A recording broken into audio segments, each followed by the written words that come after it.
Welcome back, everybody, to the ND and Free podcast. So, series one is a wrap. I'm calling it a series. It's been a year, essentially. A year since I started the podcast. It was absolutely crazy. So, I've done just over 50 interviews, plus.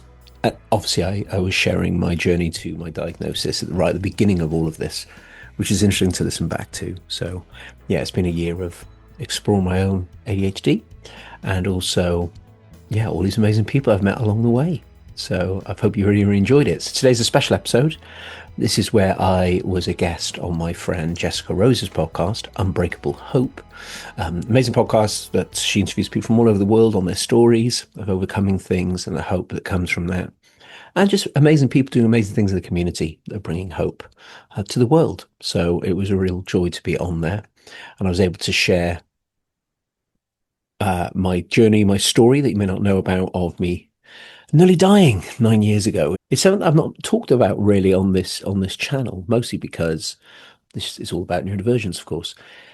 But if you want to know more about what happened to me, the trauma of all that, because it led to me going out into the world and wanting to explore more about health and well-being and what that means and all the people out there that are struggling, don't have resources. That's kind of how it all began. So when I became aware of my ADHD and getting a diagnosis, I was then able to move into that community and support that community. So what happened to me has led me down this path. So that'll be in there. And also, I talk more about how I feel a year on from diagnosis and how my life's unfolded and how I feel about myself. And then it's a chance for me to share what I've learned scientifically, or how it may look after interviewing all these different people, what neurodivergence looks like, and then autism, and what I've learned about that on the way as well. So the show's in two halves. So I really hope you enjoy the episode. It was really lovely just to be able to sit back and share my truth, I suppose, which is great. So I will be interviewing more people in January, so that will be back then. I've got some amazing people lined up, lots of returning guests. So it's going to be a whole other year of that. We'll be leaning a little bit into autism a little bit more, and ADHD specifically a little bit more. So in the next few episodes, I might do some solo episodes about that. We'll see, potentially, because a family member of mine has been diagnosed with autism, so that puts her in the ADHD category. She's already diagnosed ADHD. So helping her through that journey and going through the forms with her and looking at her report afterwards has led me down the road of going, wow, I tick a lot of these boxes. And it's not uncommon for those with ADHD to then end up going down the ADHD route later on down the line. So I will be having a screening for this and looking at assessments maybe next year, just so I know either way what journey that will be as well. So yeah, it's powerful stuff, isn't it? Powerful stuff. So as far as ND and Free goes next year, obviously we'll be doing the interviews, like I said, but also there may be a shift in what we're doing here. I might have my coaching that I started doing maybe on the back burner. I've been going through a lot of stuff and struggling a little bit with things behind the scenes, family illness and things like that. So not feeling in the best possible place I could be, but I still want to be putting out the message about how much I care about this community. So ND and Free will probably become a platform for a worldwide community of NDers who have a mission to free themselves from the shame we feel, the burden of trying to fit in, and the burnout caused from not honoring our needs. So we'll be moving that direction. I'll announce more soon, but essentially it's a chance for everybody that follows us to share what they do, what helps, what they're going through, and sharing that into the community. And we'll help each other on the social media channels, and then having the podcast, and then a new podcast coming, which is going to be with regular co-hosts, where we just dive into the world of daily life, really, and hearing from members via voice message or written word. And me and my co-hosts will discuss, what comes up, really. It's going to be a really, really beautiful show. So that's kind of where we're at the moment with ND and Free. And there will be a chance for us to spread the message about being ND and free of shame, free of the burden, and free of the burnout. I think that's the most important parts of living really with these neurotypes. So just thank you so much, everybody, for supporting the show. If you can, subscribe on whichever channels you listen to this on. And also, if you could leave just a 5-star rating or a little review on Apple or Spotify, it really helps the show grow. So I'd be really grateful. But for now, I'll hand over to Jessica Rose. It's her podcast. Basically, I'm releasing it on my channel as well. It's her whole show with me as the guest. So hope you enjoy, and I'll see you in the next episode.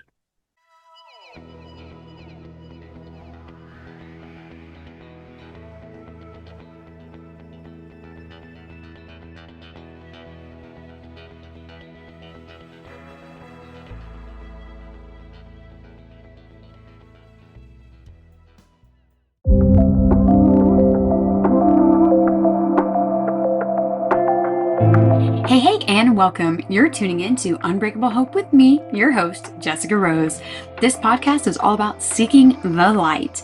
In each episode, we chat with someone who has either overcome the darkness or who is actively spreading light within their own community. So let's jump into today's episode. I'm super excited to introduce today's special guest, Owen. Owen and I have been friends for a few years, and he actually records this podcast. So it's really exciting to get him to come on as a guest to tell his story as someone who's been diagnosed with ADHD as an adult. But Owen has over a decade of experience in wellness, and you're really going to get to hear some of his passions, some of his experience. He has a podcast, he has a coaching business, and he puts out so much great content and information online. I can't wait for you to hear more about a life-threatening situation he survived and what his diagnosis of ADHD has done for him and how he's been able to help so many other people. Well, I'm so excited for our chat today. Thank you so much for being here. No, thanks for having me on. You know, we've known each other a long time and we've done a lot of podcasts together. So this is going to be a bit weird, I think, for me to be a guest on an iteration of one of your shows. Can't wait. Yes, because I've been a guest on your show and we had a group podcast together, which was wonderful. But I'm really excited to actually make you be a guest on my show because we get more of your amazing story and all the things that you've been through and discovered in life and how you can help other people. So I'm going to pass it to you, let you introduce yourself to our audience, and we'll jump in. Yeah, thank you. Again, it's going to be weird because you know who I am, but for the good of the audience, my name's Owen. I live in Bath in the UK, and essentially today, you know, your show's all about Unbreakable Hope. So I thought, what could I talk about in regards to sort of overcoming things, I suppose, and being proud of myself and meeting that with compassion. So I'll be talking about my ADHD diagnosis today, what that meant to me at the age of 41, and then nearly dying about 9 years ago now, which will probably be appropriate to how this journey all unfolded from the moment I nearly died through to the ADHD diagnosis and today. So I'm an ADHD coach now. I've been a wellbeing coach prior to that, did massage for 10 years, personal training before that. So I've always been in and around wellbeing for the last 15 years. And because of my neurodivergence diagnosis, I thought it'd be really amazing to help fellow NDers, as I call them, which I've done. I've just launched my business. I've got clients now. It's been an absolutely amazing journey. I've had a podcast for a year all about ADHD, autism, ADHD as well. And that's been absolutely fascinating. But before that, as you know, you were on my shows before and you were a co-host on some of them. So talking about trauma for years, self-awareness, men's health. I've interviewed about 600 people. So been doing this a long time. So it's nice today to be able to, you're the first person actually I've been able to talk to like this, to talk about the ADHD part. I've never really told it as a guest. I've only ever told it on my own show, hosting that. So I want to thank you for that one. But that's going to mean in a nutshell at the moment, coaching, podcasting, all to do with neurodivergence. I'm full-time as well in another job. I've got a family and all the usual stuff. So yeah, life's 100 miles an hour right now. I love it. I think that's something that we've always been able to connect on, is wearing the many of hats and wanting to improve the lives of other people. And it's so cool that you've been in the wellness space for so long. And also, I did not know this is the first time that you're going to be talking about your journey. So I'm feeling really honored and special for that. I definitely want to start. So I know you've mentioned a few times, but I don't think I've even really got the full story myself. Is your near-death experience? So maybe like what was life kind of like before that, and then what happened in that experience? Yeah, thank you. I haven't talked about it for a while, so it's going to be interesting to see what I recall and what I feel is appropriate now, especially with neurodivergence as well. Because some of my theories behind what happened were informed not through a neurodivergent lens, whereas now I'm like, oh, I can see how that probably played a part actually. So essentially, around that time, I was running my own business in massage therapy. I was going pretty well. I worked part time in the theatre, so I was working on the bar in the evening, so I had time to do my work in the day. And I was a massage therapist at the theatre as well, so I was looking after the cast, the crew, looking after all the shows. I mean, life was pretty cool. I was still struggling a lot with what I called then anxiety. I really struggled with stress. I had very low tolerance to stress. And I had quite a hyperfixated, slightly addictive personality when it came to the things that I was into. So then I was doing half marathons every other week, traveling around the UK and doing just a cheeky 10-mile run on my day off. That's how fit I was. Couldn't believe it. I had a six pack and everything. Incredible times. But yeah, life was pretty good. And I was single at the time. I was living with a roommate then. And actually, it's probably the happiest I think I'd ever been until today. So, things were going well, but there's definitely stuff behind the scenes that weren't quite right. But I just woke up one day just in this most unbelievable searing pain. Yeah, I'm trying to remember it all now in more vivid detail, but just like I was being stabbed in the stomach. It was horrible. My friend was round. We were getting ready for a cinema night. Just to know that we had a movie podcast together. But I used to host cinema nights. I had all my mates round. We had bean bags and a massive telly and have snacks. So we were prepping for that, making bean bags, getting balls, putting them in sewing it all up and everything. I was like, I don't feel too good. I just thought it was my stomach cramps. Maybe I just had something bad to eat, but it just got worse and worse over those few hours.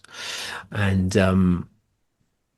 yeah, I can't explain how painful it was. So I ended up a couple of hours later, I was lying on the bathroom floor, just like in a fetal position.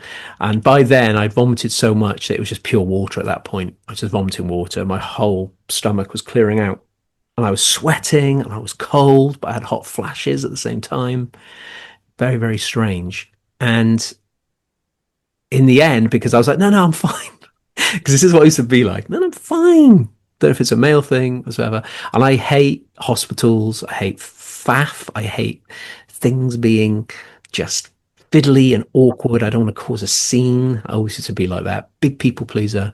So I'm fine. My partner's like, we are going to the hospital. So she dragged me into the car. And I just remember that trip looking out the window of my head, like on the bottom of the window, just looking out, seeing the trees going past and just like in so much pain, like I was being stabbed in the stomach repeatedly, horrendous times. I was sort of limping into the hospital and all that kind of thing. And they kind of had to rush me straight in. I had to wait a little bit of time because obviously in the UK, it's a free health service. We're very grateful for that.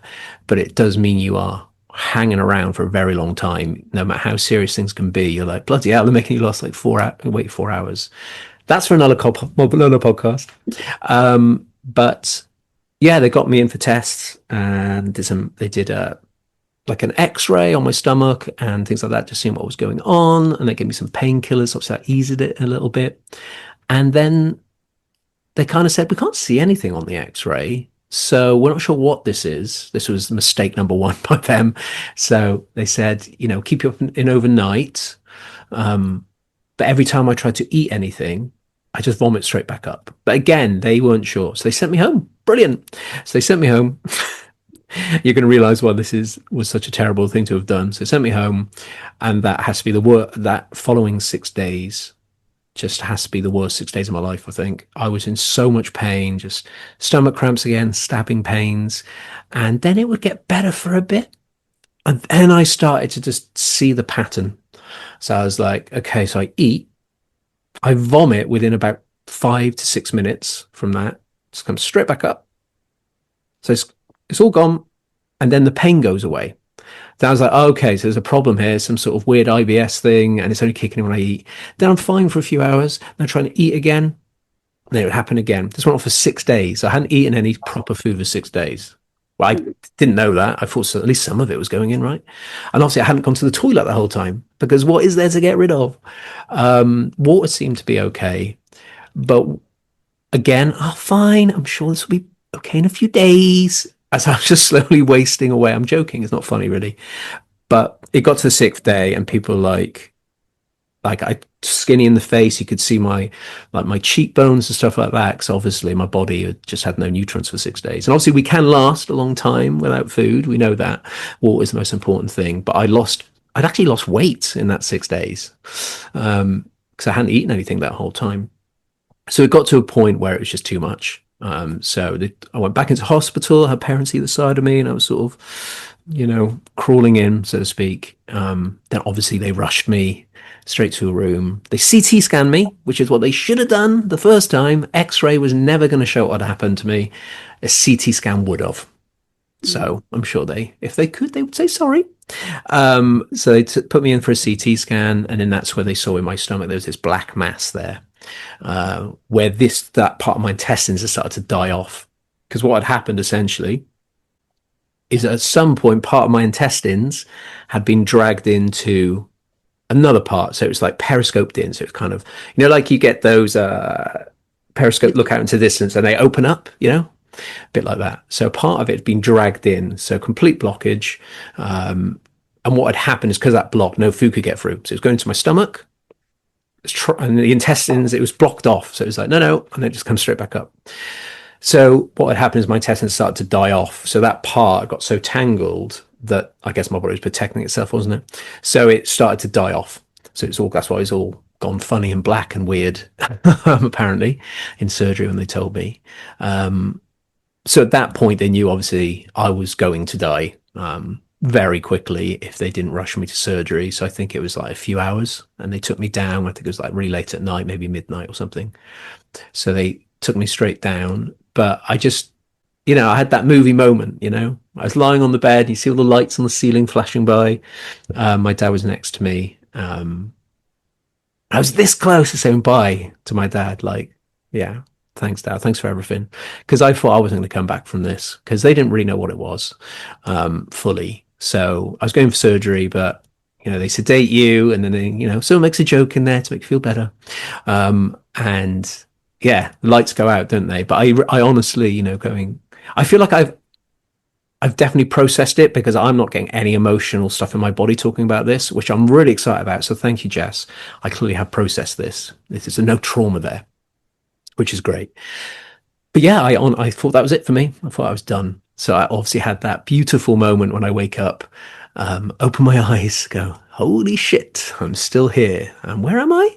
Obviously, I'm in a room with loads of other people post-surgery. And it was quite an emotional moment. But it was, the next 4 or 5 days that are the most powerful, because they couldn't put me on food straight away. I had to have just liquid foods and things like that. And I always remember the first meal I had was a tomato soup. No bread, can't have bread yet, but I had a tomato soup, all sat up in bed. I got a photo of it, and I look so gaunt. It's so weird. It looks really different. But yeah, it was like the greatest meal of my life. Just tomato soup, greatest meal ever, because I got to taste proper food again properly. And then it was just all about obviously rehabbing my stomach back to health. But essentially they had to, listen with care, trigger warning, guys, maybe skip this next few seconds. But they had to take my intestines out, essentially, cut off all the dead stuff, and then re-sew it. So that's pretty cool, right? I've got less intestines than the average human, which I'm really excited about. Well, average 6'2" human anyway. So that's my claim to fame. I have less intestines. And you think I would be really worried about my gut, wouldn't you, 8 years on? But I still feel like I should be eating a lot better. But that is essentially the story, really. And obviously I rehab. There's stuff that happened after that which sort of shaped my life going forward. But it was an intense moment. I'm hoping this is my big thing. Everyone, we all tend to have like a big scare, don't we, in our lifetime. And I'm hoping this is my only one, but we'll see. But it was a big moment. It shaped who I am. But that was it, really. That was the night I nearly died. But yeah. Yay, no emotional trauma. That's so good. I discovered that today. That is so wild. It's crazy how, like you said, like everyone, we kind of go through these pivotal parts in our life. And I say, like, there's certain parts in our life where they were so hard that we didn't think we were going to make it through, but then we made it through. So we can reflect back to those parts sometimes, be like, oh, I made it through that. Like I can make it through this. And I think a lot of that is being a caregiver to my husband with brain cancer, where I'm like, we made it through 9 days in the ICU. If I ever reach another point in my life where I'm like, Yeah. oh my goodness, like this tops that, no, I'm good. I'm good. So I'm sure that's kind of like what you're saying. Like I've done my one thing, right? I had my near-death experience. And I'm sure that also helps shape some of the work you're doing in wellness as well, because you didn't know how much you needed to advocate for yourself the first time, like, oh, you got an x-ray. Oh, okay. And I think that's what a lot of us do, right? It's like, oh, I guess I'm good and it'll just pass, or it's just a moment. And 6 days, holy smokes, 6 days of sucking that up, and then finally basically being drugged into the hospital to say, no, something's really, really, really wrong. That's wild. And I think, unfortunately, a lot of people have had similar experiences where we put a lot of, I would say, like faith and trust, or maybe sometimes pressure on our healthcare systems, and that we forget that they're humans too. So I'm glad you went back to get more treatment. I'm not sure there's really a choice if you're like, I mean, obviously you had to get drugged back in, but I think a lot of people get discouraged if they go to one doctor or one hospital, or one person says this one thing, and then being able to go and still go back to a doctor and have somebody else, or if there's still a concern, to go back and hopefully not stick with it. Because there's people, I'm sure, that have other medical conditions that maybe weren't coming out as intensely as yours. Yeah. You 6 days, you're literally dying because you're not having any food, and everyone around you is saying, you've got to go back. Like this isn't okay. That maybe there's other situations where people, oh, I went to a doctor, they said it was fine, and they're still sucking it up, that it's okay to still go back and seek another opinion, or go get reevaluated or reassessed if something's not getting better. I think that's a huge thing. A lot of people, they just go once and then they go off of whatever was decided, and then that's it. And then it's wild. It's so wild. Like I just think of like how much we've been through in medical, and if had we not pushed back sometimes on some things, and these systems are just overloaded, right, on a regular basis. Like you said, 4 hours, hey, and look, thank God for the free healthcare. And then for us, like, thank God that we have the insurances that we do, but also knowing, like, gosh, there's so many other factors that play into getting help, which I think that ties back into all the work you've done in the wellness space, right? Is there's a lot of work that we could be doing for ourselves and helping other people to be able to have a wealthy, healthy life, right? The different form of wealth. Some people think wealth is money, but the wealth within our health. And is that kind of journey one of the things that push you more towards the wellness lifestyle and being more well in your health outside of hospitals and doctors? I don't know, really. It's been interesting. I've been kind of been into wellbeing since I was a teenager. I think I really struggled when I was a kid, just in social situations, making friends, and on reflection, I was clearly ADHD. And if you look at my school reports, because I had to pull those out to get my for my assessment, I was like, oh Jesus Christ, the way they're talking about little Owen, I was like, oh, okay, quite like that now actually. So that was quite interesting, but. Yeah, as a kid, I used to write poetry. So when I was 15, 16, 17, because I really didn't know how to talk about my emotions to people. But I was very introspective, I was always exploring, what does this mean? I've always been like that. What does the brain do? And since I was very young, so I used to write poetry about life experience. And it's really good stuff. I read back at it now. And my mum wanted to get it published when I got to 18, 19, which was really sweet. Didn't quite make it, to publish them as, sort of like a biography, I guess, but in poetry form at a young age. So I'd written a lot of poetry to express things. And even then I could see I was so fascinated by the human experience that it's kind of followed me my whole life. And they say we often have a key passion. I think most people from start of their life to the end, as you get into things, I think we tend to have a couple of things, we hyperfixate on that we really enjoy and are always around us. And mine's certainly been psychology, human experience, how the brain works, how the body works, the nervous system. And to this day, I still love it, which is why I'm always in the space. I try and walk away from well-being, I've closed down businesses. I go, no, I'm just going to get a normal job. Stop trying to grow a business with clientele, but it keeps sucking me back in. So I'm just going to let my authenticity grow now, I think, and stay in it. So yeah, in answer to your question, I think me as a person has always been fascinated this whole time from teenage to 42 years old. So I don't know. I think it makes life interesting, you know. I love people watching, you know, and seeing what that's all about. I love watching shows, reality shows where it's about a group of people. I love it. Love all that stuff. So yeah, have I answered your question? I hope so. Yeah, I think it's great sometimes like really embracing the part of like who we were. I recently discovered, like I say, like I recently made the connection, I guess, not discovered, obviously. But I recently made the connection as a researcher. So that's what I do as like a profession is I research a lot of stuff. So I realized as a kid though, I was big into research, big into knowledge. Like I wanted to know like why and how and where do we come to this? How do we get this policy? Like what made these things? And I remember I've told some people I've been a vegetarian since I was 7. So my first essay in school was an essay on animal testing toothpaste with rabbits. And I remember putting in all this research for that moment. And I was 7. Like what? So I made that connection recently. Like, oh my gosh, I've always loved research and loving knowledge and being able to share that knowledge with other people.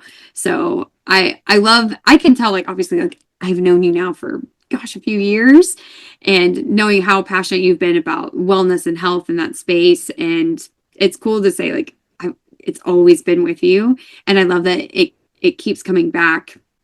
And obviously it keeps coming back, like in your life with your recent diagnosis, right? Now you have a bit more understanding. You said you had to drag out some of your old test scores and you're like, oh, yikes. So what was that process like? Because I think that's one thing a lot of people have so many misconceptions about ADHD and how do you get diagnosed? And I know in America, a big thing is that people want to throw ADHD and diagnose people right off the bat. And it's like, well, there's actually a process, right? And you had to go through that and you went through it at an adult age. So what does that look like? How has it changed your life? And maybe how do you think it would have been different if you would have been able to know sooner, maybe in youth? Yeah, thank you. It's an interesting question because this is the kind of questions I obviously ask on my show. Because I always interview people with ADHD and autism and dyspraxia and dyslexia. And these kind of questions what I asked because I find it absolutely fascinating now. Literally a friend of mine in the schoolyard today, she comes up to me and she goes, oh my God, Owen, guess what? I was like, what? She goes, I got my autism assessment. I was like, what? And so it's just happening all around me all the time. You know, this is the time, 2025, you know, it's since the mid 2005, 2004 was kind of when it started to ramp up. It's only probably the last 6, 7 years, I think, where we've really seen this spike. Now that's good, but also seems to be a political issue for people who are like, ugh, it's just ADHD is not a thing. And too many people are saying they've got it because they're trying to get off work and they're trying to use it as an excuse. And it's ridiculous. People don't have this, you know, why are so many people having it now? And the most important thing to say about that is the reason there's a rise is because we are finally understanding it. They are the generation before us, my mum and dad's generation. There were so many people with neurodivergence or different neurotypes who have had to go through just these really rough lives because they've not understood how their brain works or how their nervous system works. I think that's pretty heartbreaking. The diagnosis levels still would have been the same in the 80s, 70s and 80s if we were actually researching it, studying the brain. So we are at the precipice of this, and that's why there's so many diagnoses now, because they're saying it's 1 in 5 people are going to have on some level on that spectrum of different neurotypes. You know, we thought it was like 1, 2, 3 and 100. It's 1 in 5. And we're seeing that with the schools now, with the kids coming through the school system, that's the case. So politically aside, because people are going to have opinions on it, obviously I'm a big advocate for it being the real deal, but it actually can help a lot of people understand why life's ended up the way it has, or why they interact with life in a certain way. And you don't need to use it as an excuse to say, oh, I've got this, so I can't do this. But what it does do is it explains things. explanation is really powerful. It gives us a sense of self-awareness. It's not an excuse, it's an explanation to explain what happens. But we do have the responsibility and the ownership to make sure that we take care of ourselves in the best way we can with that neurotype, so we can have the best life we can as well, and not use it as an excuse to behave badly or do this or do that and say, oh, sorry, it's just my ADHD. So it's really important to say that, is that we can really start to honor our truth and shape a life that allows us to thrive in our own beautiful way. So I think that that's the key thing. What it does is it gives you information that you can use now to shape a life yourself. And when I'm doing coaching with my clients, that's what it's all about, is honoring who you are and your neurotype, your struggles, the things you do well in. Just honor it. It's all about honoring. It's so beautiful, using all that compassion, which is what I did since my diagnosis. Have my little cry when you you find out your truth. You go through grief. You're like, oh my God, all the things I could have done. No wonder I am where I am now. You can use all that. Negative thought does come up. A lot of people have said that, but then that passes a little bit. And what I really encourage my clients to do, and people on my podcast, I ask them the question, what are you most proud of? What are you most proud of achieving, despite a neurodivergent brain potentially getting in the way of that, commonly known to be getting in the way of that? And I love hearing people's answers. I did this. I'm so proud I did this. And it's so beautiful because, ADHD can be labeled as lazy. We are some of the hardest working people out there because we have to go that little bit harder to pull off normal societal expectations. We have to push even harder to do it. People don't get that, and I think we're the opposite of lazy in that way. We have to push harder. So I'll leave that there just in case you have any questions about it. Obviously, you've been on my show and we were looking at sort of the things that can happen because of that, whether it be, like we said, how many people are in the forces, how that looks politically, and also suicide as well. We talked a little bit about that. And the mental health, because there's lots of comorbidities that come with this. So people with ADHD are much more likely to have anxiety and depression. And, that inner critic, self-criticism part of us is more prevalent as well. So there's all these comorbidities that come with it. Burnout can be a lot higher in this community, neurodivergence as well. Chronic fatigue can be more common.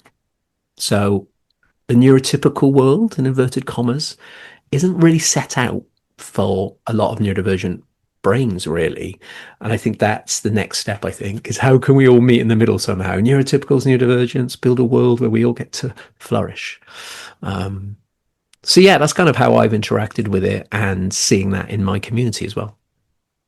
I think that's great. And I know since we've talked about it, there's a research magazine that I'm constantly finding in different topics. And there was one on ADHD and I was like, I have to get this and I have to read it all so I can learn more, and Owen and I can swap stories about this. But I think your example of it is so beautiful. The diagnosis being, it makes me think of another way to put it for people who haven't had the diagnosis or don't know somebody.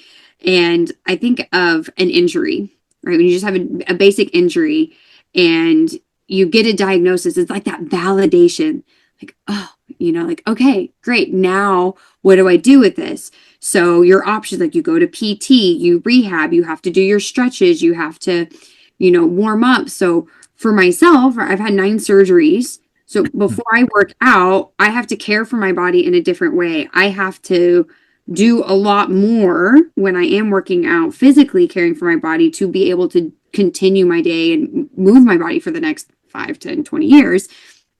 So I loved how when you put that, that's what was making me think is like another perspective. I think everyone can at least relate to having some form of physical injury at some point, or knowing somebody who's had a surgery and had to go through that recovery. It's the same thing.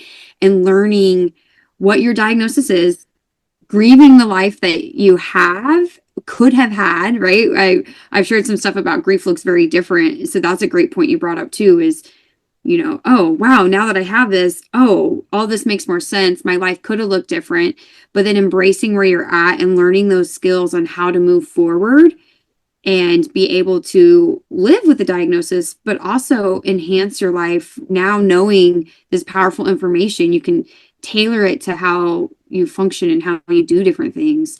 And I think even with that, when you bring up the very, very valuable, like the political, the social climate around the diagnoses that we get of any kind of neurodivergence, right? If people don't understand, they fear what they don't understand, and they misjudge what they don't understand.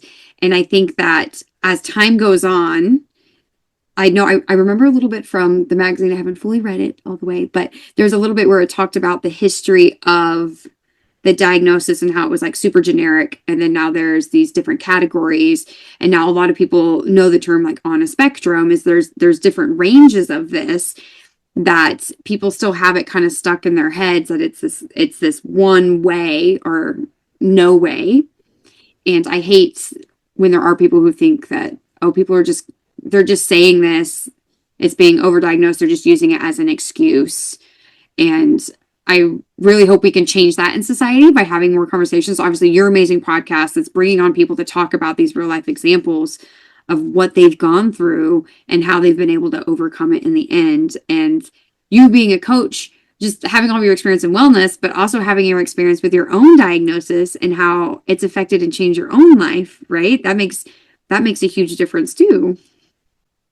Yeah, it certainly does. And I certainly talk about that, about the diagnostic process. So look, it's all DSM based, like a lot of the stuff really. So it's a certain amount of criteria and you get a score, which I've never really understood because that's not how humans work. We don't get rated to determine who we are. But it's the best thing we could do, I guess, because, it needs to be fair for everybody. But it's all based on scores. So there's only so much you can do. But the good thing about diagnoses like that is they'll look at school reports. They'll ask, say, your parents from when you were a kid. They'll get them to fill out forms. They'll get a loved one, in modern day, an adult loved one, to fill out forms. I'm saying all this because if you're getting a diagnosis, make sure this stuff's happening, because then you're going to be much more secure in knowing it's a legit, assessment service you're getting. Really important other people are filling out forms. Now, they can work for you and against you because parents may go, no, because, they may feel guilty that they didn't know this. So they'll be like, no, you were fine. You were fine as a child. And that can kind of go against you. So bear that in mind. Anywho, says that. But there's something really important to say, because I realize, we're talking about this, but a lot of people are, what is it? What makes me ADHD, But what I would say for anybody that's unsure, because I had some pushback, you can't be. You did this business, you did that, and you stuck to this, and you're not running around like a wild boy in the classroom. And it's like, no, you can have an overactive mind. So it happens especially more for women, that it's the hyperactivity is in the mind. It's not outwardly. All right, causes rumination and worry, and hyperfixing on things. It's an intention issue at times as well. But putting all of that cheesy stuff aside, I like to think about it as a regulatory issue. If you want to really explain it to somebody that doesn't get it and keep it really simple, think about all your systems, your brain, your body, your nervous system, your gut. They all work in a certain way. A lot of it's autonomic, isn't it? It happens automatically. It's a system. It's a process. It does its thing. It regulates itself. You get hot, your body helps you with that. It makes you sweat. You get cold, it might get you to shake. So you get warmer. Our body is wired to do that. Our brain is wired to look out for danger, obviously, and to make sense of that. And we can use our own subconscious, or our own conscious mind, actually, to figure out what that is. So imagine if those things are out of whack. That is essentially, when you think about it, what neurodivergence is: a regulatory dysregulation. So our ability to regulate our focus is a regulatory system. We can't regulate our focus, and it goes all over the place. And then we have to make sure we catch it and work with that. So yeah, let me know, Jessica, that you think that makes sense. It's like, think about all the different processes and imagine if they didn't function properly. That's neurodivergence, and that's why life can be quite difficult, because you're constantly having to regulate yourself when your body's just doing whatever the hell it wants because it hasn't got the right releases of certain chemicals at the right time. Your dopamine levels are low and your brain doesn't know how to create more dopamine to get you to be able to, because without dopamine, you ain't doing anything. Dopamine isn't just about happiness. It's about getting shit done. Dopamine is the thing that gets you to send the email. That's why so many people can go flat, because they don't have the dopamine to do something.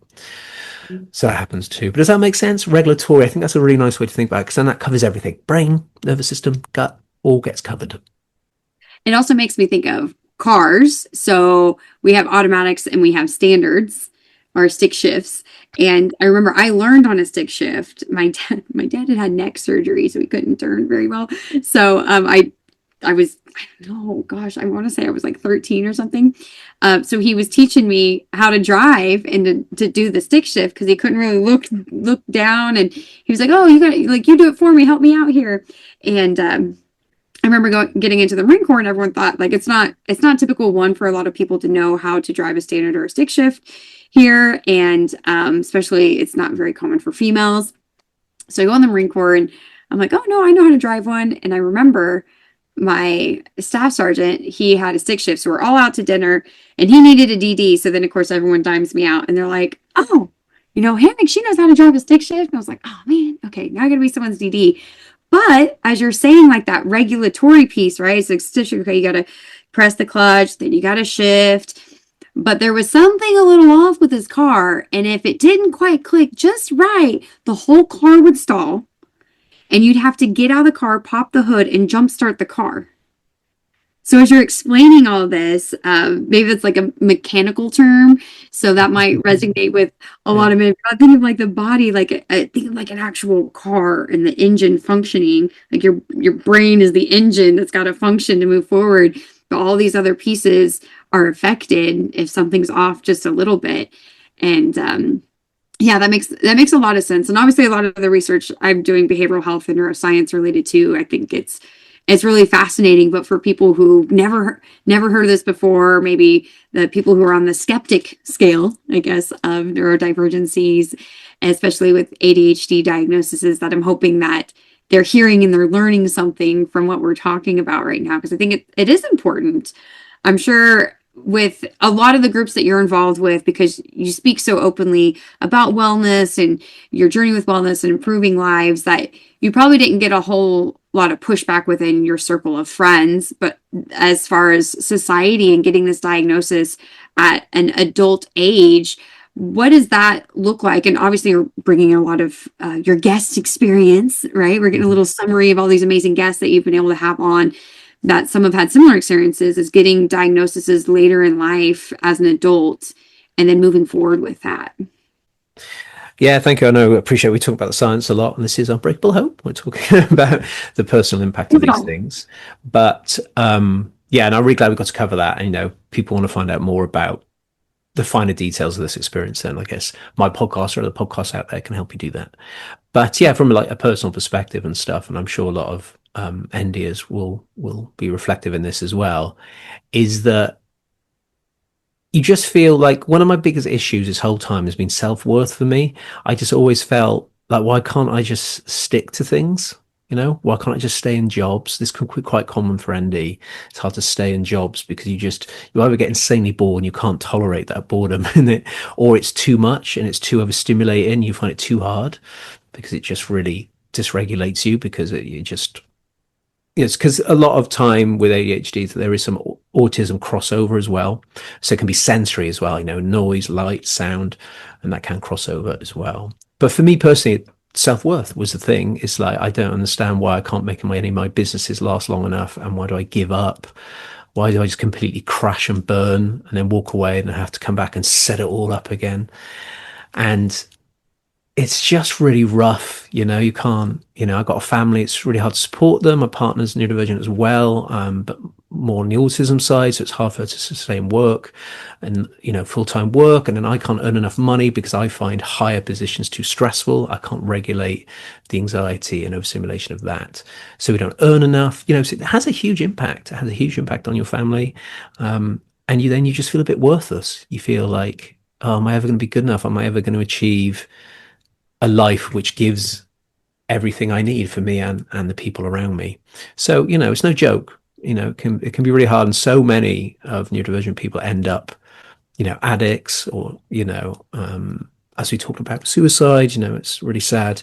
And it just gets unbearable, to be honest, Jess. Sometimes it can be. Back in the day when I didn't know any of this, it's so unbelievably unbearable to be in your own body. You're so overstimulated that your body's just like shaking. You just want to it's horrible, because you're not able to regulate your emotions properly. And we feel things much more intensely. Our emotions don't regulate properly, so when we feel deeply, so we can connect to awe. I can connect to awe and the beauty of nature. I can really fall in love with a piece of music. I can really like, as you know, we both love our movies. I could talk about them all day, and I just feel I get tingles and adrenaline when I'm watching my action films. I'm lucky I get to feel things that deeply, but guess what? It works the other way. So, normal emotions, reactions to things can be devastating. And you don't know why. Like, what's wrong with me? Why am I getting affected by this? And rejections can be really, really hard as well, because you feel it really intensely. Someone might say something like, oh my God, they hate me, or what have I done wrong? And you feel like you're going to vomit everywhere, and you just really low mood, and you feel flat. So you're having to constantly work with your emotions. And I had that all the way through into that illness and nearly dying, and then coming out the other side, it will start to kick in again, because I didn't know. I didn't know that my brain and body needed me to help it. But because I thought I just had anxiety or depression or something, maybe just take medication, I guess. But then you're using the wrong medication. That's not the right medication. You don't want to be taking things like that for an ADHD brain. It's not good for the brain that we have. So what really happened from the diagnosis, the most powerful thing is, then you get to do research and discover like where you are on the spectrum, what things affect you. And that's what I did. I thought, okay, how can I meet my own needs here? What do I need? Do I need to only do things for 40 minutes? It's really important that I turn everything off and go into quiet. Or do I need to get outside and get my feet on the ground? What does my body need to help it regulate? What does my mind need to help it calm down and come into a mindful presence? So what the diagnosis does, it gives you permission to start helping yourself, because you actually have some answers there that you can use, like a little menu of things that you can try. Whereas before, when you're not diagnosed, you're like, I don't know. Am I anxious? Am I this? Do I have trauma? Have I got PTSD? I don't understand why my body's doing this. And you feel lost, you feel worthless, you feel broken. So diagnosis for me made me go, oh my God, I'm not broken. It's a neurotype. That's so cool. Everyone has different neurotypes. This is mine. And it's been 10 times easier this year to live in this world. And I've got a lot of stress in my life, my partner's being unwell and some other things as well. I've coped with it so well, but I think it's because I understand myself better. So what I would say to round all that up is what diagnosis does is it gives you some truth that you can work with, so you can actually start implementing self-care tailored to your very specific neurotype. And how cool, how empowering is that? I think that's really great. I love you're always so good at being able to give like descriptions of things and explain things. And I love it so much, is that it's a really good point, is knowing what works for you. And I love that you brought up the medication piece too, is that sometimes we're really quick to just rule something, right? Like, oh, depression, oh, anxiety, right? Oh, take this medication, it'll help you. But like you said earlier, right, is there's certain, like, what our brain chemistry needs. Maybe we don't need more of that. We need more of this. And that's something I think a lot of people don't understand, that, for example, a really rare condition, serotonin syndrome. So my husband had reached this little zone where he actually got diagnosed with serotonin syndrome, which can be life-threatening. So he had way too much serotonin building up in his body, and he wasn't using it. So if you're concerned or confused or want to get clarification, I think it's important to seek out a proper diagnosis, because like you said, getting that tailored effect. I have someone close to me who has ADHD diagnosis, and it's the only person that I know personally with an ADHD diagnosis that really, really, truly struggles. And I see how debilitating it is every day in their life. And I really hope that that person can get the proper medication and support that he needs to be able to live a life and be able to function. And it's like many things, we try out different hobbies and we try out different coping skills and self-care that works for us. But I love that once you get that diagnosis, like going into the research, what can help specifically for me on this scale at this point with this diagnosis. And people forget that we're all humans, we operate differently. So what works for one person might not work for us, but especially if you're on a scale, you might be on the opposite side of the scale for them. So whatever medication they're taking or whatever they're doing might not be appropriate for you. So I love that, being able to dig in, where are you at? What works for other people who are similar where I'm at? And then how can I grow as a person to continue to take care of myself and take care of my family? Because I think that's something that a lot of times people forget is that when they're sick or they're unwell, we're really great at just like, well, I have others to take care of and I have other responsibilities. I'll deal with me later. I'll deal with me later. But taking the time to deal with self is actually going to set up to be a better caregiver and a better support for those other responsibilities like family. I know that's something that you do a lot of because you focus so much on the wellness, but it is hard also being a caregiver. I think, we've shared a little bit about that too, is having to move forward. And I believe that your partner, you two did an episode together as well on Indian Free. Is that right? Yeah, we did. We were trying to do a short kind of like little mini series between us, but she got unwell with fatigue issues, and we're still working through all of that. Could be an autistic burnout actually, which is for another talk for another day. But yeah, it's been really interesting for her because she was diagnosed a year before me. And that's why I was like, oh my God, like helping her with all that. I was like, Jesus Christ, I do that. I do that. I do that. That's very common in this community. Oh my God. Especially if our kids get diagnosed, you're like, you go to the assessment with them, you're like, Jesus Christ, that's what I do. And it's very hereditary, it tends to be passed through the gene pool, so to speak, and the wiring pool, I guess you could call it, for the brain.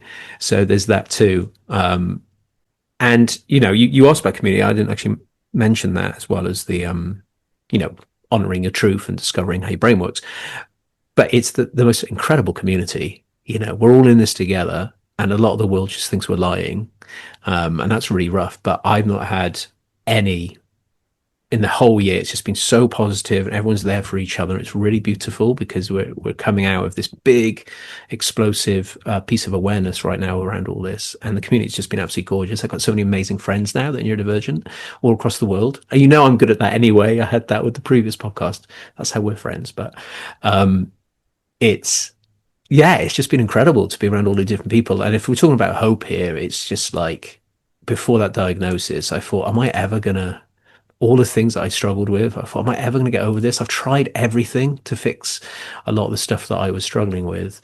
But now I've got to a place of compassionate letting go and say, what really matters here, really? Does that little habit really matter? Not really. Leave that. Does this matter? Does the label matter? Does it matter that I've got the actual ADHD label? Not really. It's how I interact with the world, and it's my experience of the world that matters, not words or labels. It's how I interact with this thing called life. That's all it is. And my body and mind reacts in a certain way. So how can I help it out? Because our body and mind doesn't know the difference between what's true and what's not true. It's a feedback loop. Your brain and body is reacting to the world in a certain way. A lot that's programmed in from your experiences and traumas and whatever. So it doesn't know the difference between what's right or what's real or not. You actually have to interact with it and say, hey, mind, I understand what you're doing. Let's use mindful awareness here to bring us into the present moment. Or our body is really like hypervigilant and maybe in fight and flight. Okay, what do I do that really puts me in parasympathetic? What beautiful textures or sounds or pieces of music? What person, what animal, even if you need to use a bit of food, then do it. Just don't make it a habit. But what helps you get back to, parasympathetic. I think I feel a bit of joy coming into my system here, because what your fight and flight needs is for you to tell it that everything's okay, not start going, I have fight and flight. Let's do loads of research now and figure out how I can fix this in this moment. It's like, no, what is parasympathetic? Do the opposite. Tell the body a different piece of truth, because you're the only one right now that knows what's real or not real outside of you.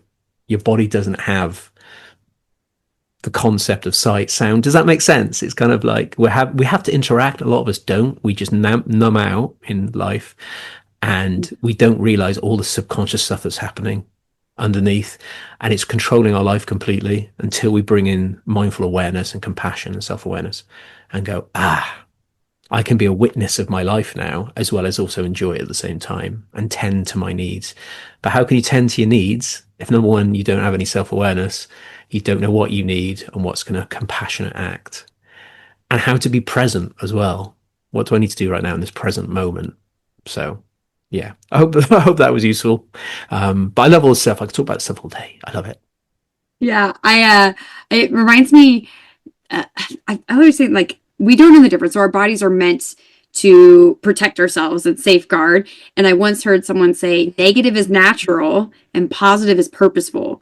So because that natural, like, we want to put up walls and protect ourselves all the time. It's also very stressful. But you'd said about like telling your brain, talking to your mind, right? And anything that we tell ourselves, like we don't know the difference. And I remember being in a webinar, and it wasn't related to behavioral health at all. It was a different topic, but I'm in this webinar and I remember this woman saying something, and I don't even remember how it got brought up. It was very awkward. Like in the moment, I was like, where did that kind of come from? But the woman said something along the lines of affirmations being bullshit. And I was like, what? And she was like, I think it's total bullshit. It doesn't make a difference, blah, blah, blah. And from that moment on, I was like, I don't think I can trust anything that comes out of this woman's mouth, because how are you saying that positive self-talk is bullshit? Like I just like was completely thrown off by that. And again, it came out of nowhere. It's not like somebody asked her a question about affirmations. It was very, very weird, but it definitely was off-putting, because I think that's something that for people who have that mindset that, oh, it doesn't matter. It does. There's actual science and research that shows that it really truly does. There's cool science and research about focusing on gratitude and not saying that you're validating your circumstance, I think is important, but also focusing on those good things are important. So I love that you bring that up. It's just that positive self-talk and reassuring and reminding yourself and bringing it back to center and finding what works for you. I know, like one of my go-to things, I have a playlist. It's from one of my favorite movies. We never did our top 10. We never did our top 8 movie soundtracks. That was one of my goals, because I'm a big movie soundtrack person, but it's a playlist from a movie soundtrack, and I absolutely love it. And it is one thing that will completely it'll bring me down. It brings me to a place of calmness. What is something, or maybe a few things that you do that you have found have really helped you in those moments of brain hyperactivity to be able to try and settle and bring you back down to that state of rest? There we go. Yeah, thank you. And I just wanted to add in, because I can't help myself with the science, but that when we're in fight and flight or dorsal vagal, so anyone who doesn't know that, I use polyvagal terms about the nervous system. So the vagus nerve is a big part of how everything works, how it's sort of automatic, and it sends signals looping from brain to body, body to brain. But if we're in fight and flight or dorsal, which is shut down, it's kind of like that, the feel of a depression, that kind of flatness, that intense sadness, dread. That's what a lot of dorsal in your nervous system feels like. It's all in your kind of stomach area. Anyway, all that to say, those two things, sympathetic and dorsal, good luck trying to learn anything in those states and retain information. Good luck in connecting when you're in those states, connecting deeply on a social level. Good luck with, controlling impulses. Basically, where we heal, we can't heal in those states, by the way, because your body dysregulated is pumping stress hormone into your system. Your digestion isn't going to work properly. Your brain is going to be filtering out positive stuff because it's trying to basically just focus on keeping you alive. Thinks there's a tiger there. There is no tiger. It's just a stressful situation that you're in. But all of that is to say, is nothing in those states are going to get you to flourish and build a life that you want and heal and to learn and to connect and to build a passionate life, I guess, in many ways. However, you do need some sympathetic to, for example, to play sport. So if you have a gorgeous time playing tennis, you need some sympathetic energy, right? So just be clear there. My point is that the more time every day you can spend in your parasympathetic, ventral vagal, as they call it, your rest and digest, the more time you can spend there on a daily basis, the more your body's going to slowly heal itself, and it's going to slowly open opportunities for you. You're going to see more positive things around you. You're going to want to connect. You're going to want to talk. You find it easy to be present. So when I work with my clients, this is exactly what you're talking about. What is my list? What is my menu? What is my, whatever you want to call it? What's my ingredients that get me back to parasympathetic and ventral? And like I said earlier, for me, because I can list things, but for me, it's quiet. So if I need to try and schedule time, if I'm doing 40 minutes, say, editing your show or doing whatever else I'm doing, okay, 40 minutes, and then I've got my little buzzer, and then I need to turn everything off. low lighting, turn off any sound, any visual distraction. It sounds weird, but I just sit there in the quiet.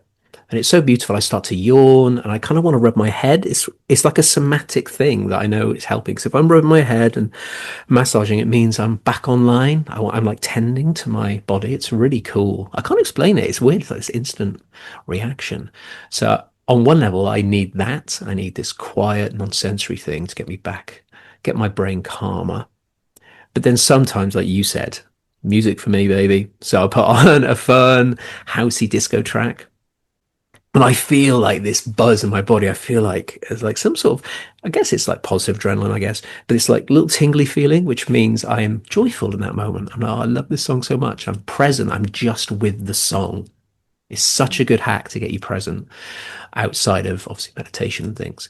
So you're right about that. That gets me back into my parasympathetic. And then it's nature. So I go to my allotment and I'm digging and I'm sorting out paths and putting up a little fence or something. I don't know, I'm just in heaven and I'm just back online and my whole life just disappears when I'm at the garden. I don't think about my flat or life or a job. So I think once you have your list and your ingredients, sometimes I'm not going to be in quiet, right? Because I'm so overstimulated. I need to move. ADHD is often need to move. Move your body. It's just full of stress hormone right now. Have a dance, go for a run. Movement is essential a lot of the time for ADHD brain specifically. So I find being in the garden, moving around is a big one too. And then it's sensory, Jess, to be honest. Like you can get these I'll show you here because if you watch on YouTube, you get like these magnet fidget toys. So, you can fiddle things. It brings your focus. It gets your focus just on these. And I love the heaviness of the magnet. Or it could be something soft, like, those squishy toys you can get that technically are for kids, but they're great for adults. When you squeeze them, they're really nice material. That kind of softness. And my number one is my cat. 100% hands down. There is no mood that cat can't sort out. So I walk into the room, there he is, you good boy. And you go up to him, you give him a stroke and you play and you hug him. I just forget about everything. And I've got so much compassion for that little being that it reminds me about self-compassion at the same time. So that there's different things that I use, and they're all very different depending on my state. But what do you need for that? Deep self-awareness, loving self-awareness, and that's all the work really. Figuring out your cheat codes, I guess, is a good thing to call them. Your cheat codes to get you back to parasympathetic.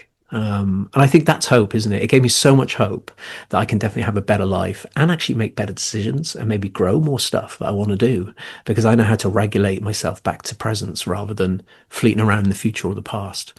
So, yeah, love and self-awareness is the game changer, I think. I love that. So many powerful things in that statement alone. And I love the idea of the menu, having the different things that you might need in different moments for different reasons. And I also know that you and I could talk forever and time always flies. And we used to meet up weekly to chat and now we're like voice messaging back and forth. But I definitely want to honor and respect your time that you've come on with all this energy and knowledge and all that you've gone through and all this different wisdom. I want to give you an opportunity to give us some final thoughts. Also, make sure that we tell people where to connect. There'll be links, of course, in the description, but best way to connect with you for all of the different things that you have going on as well.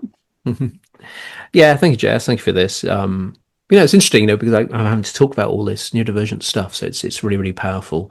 It's a really important part of my life. So it's been really lovely to express this out in the world. And yeah, I'm looking forward to guesting on more shows and spreading the message really. And I just wanted to say, as an ADHD coach, and just coach generally, it just breaks my heart that so many people are struggling, but they don't know why. And where does that lead? And I just, any little nugget, like you, Jess, you do so much good work, any little nugget of anything can help people go, oh, and that's so powerful, isn't it? That's so hopeful. Just, oh my God, yeah, that resonated so much and now I can do this. So I just wanted to honor that and just to really reiterate, if you can take some time just to see how loving you are to yourself with your self-awareness. Are you judging yourself? Oh, I do this. That is self-awareness. It's not very nice self-awareness though, is it? Oh God, I'm doing it again. It's like, no, I understand why I'm doing this. It kind of makes sense that I'm doing this because I'm struggling in this moment. That's cool. So I'll keep going for a bit and then I'll sort it out. later on today, or maybe actually right now I think I know what I need to do. So loving self-awareness, everyone, just to make sure you check in with yourself and be really compassionate to yourself, because you're doing your best. We all are, and our bodies and minds are running wild on us sometimes, and they're doing their best to cope in this crazy world. So just know that you're doing your best. And as far as just up behind the scenes, I got the podcast, ND and Free, so that's on all platforms. My business is ND and Free as well, ND and Free Coaching, so it's ndandfree.com, where you can find out more about what I work with. So essentially my work, I know Jess probably would have said in the intro, so self-awareness, self-compassion, and presence work. That's kind of what I do. So it's a little bit different. I'm not just helping people figure out how to not procrastinate. It's much deeper than that. I want people to kind of fall in love with themselves for the first time after their diagnosis. Or if you're waiting for a diagnosis, I'm here to help. Or if you suspect that you are, you can check in with me as well. So on my social media, there's lots of little nuggets of information on there. But most of all, I just love people. I think they're fascinating. I love psychology, and I love the body. So just come check out the content and see what I'm exploring this week, because I love to learn. I love it. And that's honestly, for people, that's how Owen and I got connected, was through all the amazing information he was putting out on Instagram. I just thought, this is somebody who really is passionate, who really loves what he's doing and helping better people's lives. I've got to connect with him, and I'm so glad that we've stayed in contact, and we've been on so many different adventures together. And I'm so appreciative of you coming on as a guest and being able to tell more of your story and raise more awareness about neurodivergency. And I'm sure our guests walked away with something positive that they can add to their lives. So thank you again. No, thank you so much for having me on. I really appreciate our friendship, and I encourage anybody that's listening right now to let people know about your amazing podcast, Jess, because there's some very powerful stories on here. So please, guys, tell friends, share it around, give some star ratings, leave some reviews, do all your promo for you. I'm heavily invested in this show. I edit it, and I think it's really beautiful. So spread it around, guys, because if you know anybody with ADHD, not only will it help them, it'll help Jess, it'll help me. Everyone has a wonderful time. So thank you, Jess. And I look forward to meeting again on a show. Thank you, listeners, for tuning in. If you found this episode inspiring, please share it with someone you never know who needs more light in their life. May this serve as a reminder that there's always darkness in the world. Do not let it consume you. Always seek the light. Please take a moment to do the good old subscribe, rate, and review. Your support means so much to me, and it helps me spread more light and love. Until next time, be kind, be loving, be human, and don't ever let anyone steal your hope.